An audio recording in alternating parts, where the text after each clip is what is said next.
Kamala Harris came in to solve issues in Central America. But the problem is now much bigger. The recent surge of Haitians into Del Rio, Texas, underscored the immense challenge of tackling migratory flows that are constantly changing. As efforts were launched in the Northern Triangle countries of Guatemala, El Salvador, and Honduras to set up internet access and invest in farmers, thousands of migrants, primarily Haitians, made their way up from South America, fleeing deteriorating conditions that were exacerbated by the coronavirus pandemic. They have a great strategy mapped out for Central America, but the flows have changed. They go much beyond the Northern Triangle. Now, that's complicated the narrative and the response, said Andrew Salih, president of the Migration Policy Institute. The recent crises on the border have put the administration in a politically perilous position. President Joe Biden faces a 49% disapproval rating, and Americans are split over his administration's attention to stemming the flow of migrants. Harris, meanwhile, has faced ongoing criticism for not being assertive enough on the U.S.-Mexico border.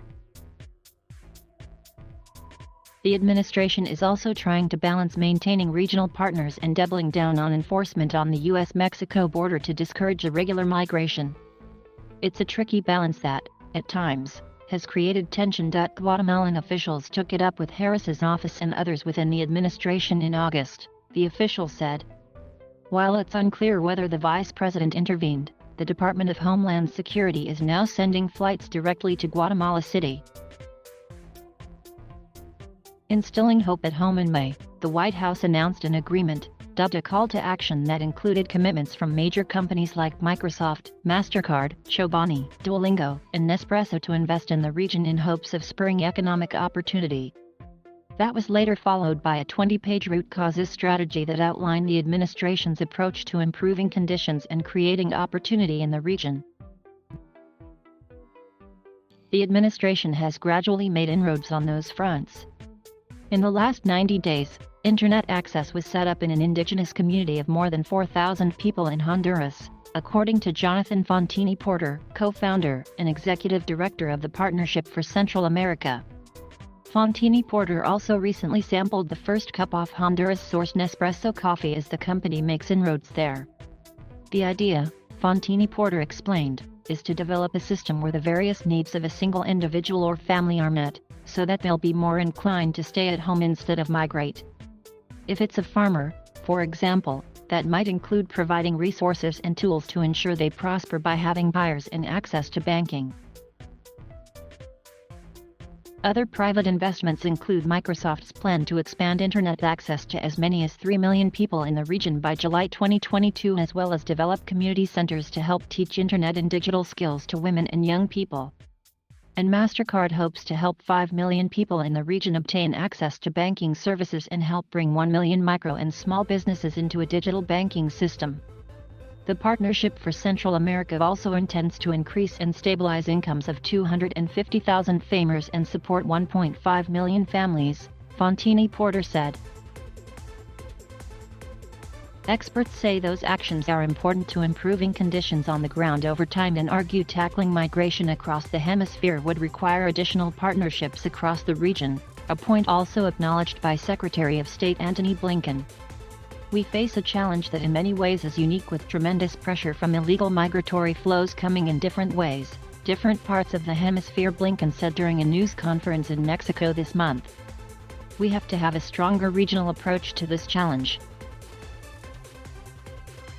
Authorities in South America have been monitoring the increased movement of migrants in the region for months.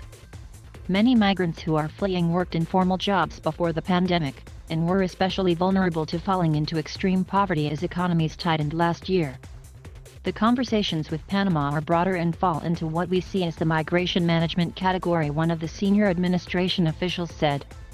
While we're very much coordinated, we aren't having those conversations, but others in the White House are.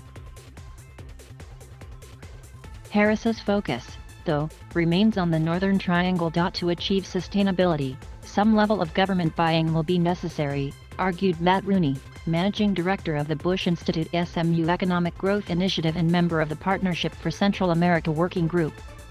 And that can be complicated by the systemic issues plaguing Central American governments.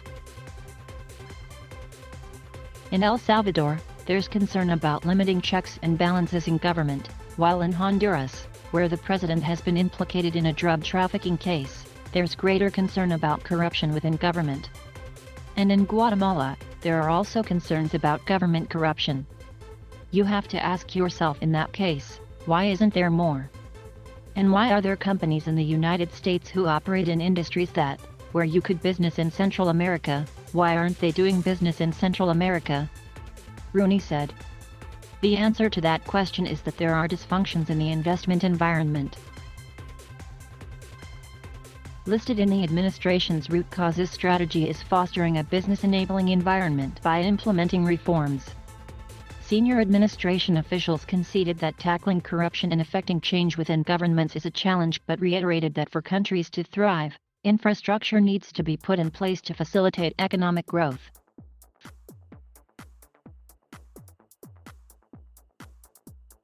Thank you for watching.